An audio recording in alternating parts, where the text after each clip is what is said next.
শুল্ক বৃদ্ধির প্রতিবাদে দুদিনের জন্য চট্টগ্রাম বন্দর থেকে ফলমূল খালাস বন্ধ করে দিয়েছেন আমদানিকারকরা। আগামী 14 ফেব্রুয়ারি থেকে অনির্দিষ্টকালের জন্য কর্মসূচির হুঁশিয়ারি দিয়েছেন তারা। এর প্রভাবে অস্থির ফলের বাজার, দাম ঊর্ধ্বমুখী।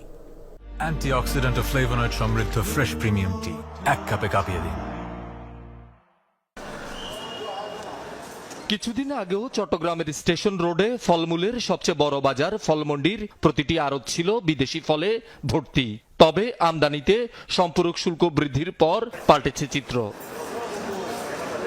পাইকাররা বলছেন, শুল্ক বৃদ্ধির পর আপেল, কমলা, আঙ্গুর, আনার সহ সব ধরনের বিদেশি ফলের দাম কেজিতে বেড়েছে 50 থেকে 100 টাকা।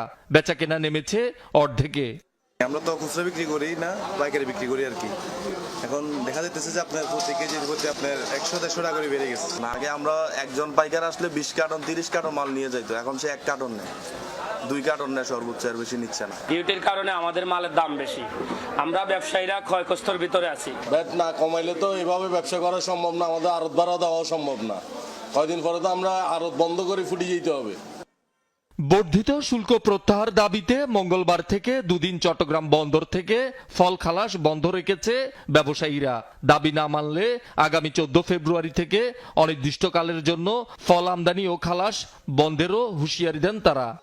এরপরও যদি দাবি দেওয়া মানা না হয়, আগামী 14 তারিখ থেকে অনির্দিষ্টকালের জন্য ফল ডেলিভারি বন্ধ করে দিব আমরা, এবং আমরা আমদানিকারকদেরকে ঘোষণা দিয়ে দিয়েছি যাতে এলসি না করে।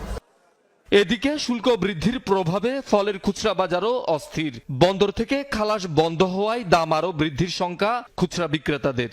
প্রতিদিন যেভাবে একটা দুইটা আঙ্কুর নিতাম, এখন একটা নিয়ে 3 দিন বিক্রি করতে হইতেছে। তার ঠিকমতো দোকানদারি হচ্ছে না, কাজটা গরিব মানুষও কিনতে পারতেছে না। মাল নিব কিনা এটা টেনশনে আছে, নিয়ে বিক্রি করতে পারি কিনা। 500 টাকা ইনকাম করে তারা তো সমর্থন নাই 1 কেজি ফল 300 টাকা দিয়ে কিনি বাসাত নিয়ে যাব। এটা সরকারি সিদ্ধান্তের বিষয় বলছে কাস্টমস কর্তৃপক্ষ।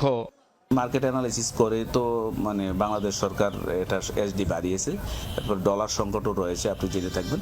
তো এই ক্ষেত্রে হয়তো অনুৎসাহিত করার জন্য সরকার চায় দেশীয় ফলের উপর ডিপেন্ড করার জন্য, এই জন্য হয়তো বা আপনার এসডি বাড়ানো হয়েছে।